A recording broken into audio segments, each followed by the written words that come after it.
टुसा उमारेको मेथी र टमाटरको मिठो अचार बनाउनु त यो चाहिँ एकदमै मिठो हुन्छ, हेल्दी पनि हुन्छ।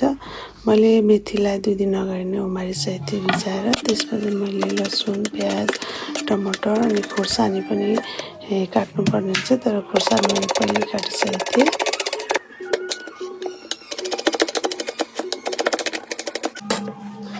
अनि कराई बसाए, कराईमा थोरै तेल हालेर सुकेको खोर्सानी भने हाल्नुहोला, छैन भने ठिकै छ। त्यसपछि थोरै मेथी पड्काउने, जिरा पड्काउने, अनि त्यसपछि लसुन, प्याज र खोर्सानीलाई राम्रोसँग भुट्ने, अनि त्यसमा बेसा र थोरै मसलाको धुलो, त्यो चाहिँ जिरा र धनियाँको धुलो, अनि मेथी लगाएर एकछिन भुट्ने। अनि मेथी तित्रिन्न भनेर सुन्न सक्नुहुन्छ, हुँदैन। अनि मैले चाहिँ नुन भएको मसला हालेको थिएँ, त्यही भएर नुन हालिनँ। अनि टमाटर हालेर राम्रोसँग चलाएर 2 मिनट जस्तो छोपेपछि टमाटर पाक्छ, यो रेडी भइसक्यो लगभग। अनि त्यसमा मैले आलस र तिलको छोपलाई लगाएर एकछिन चलाएँ।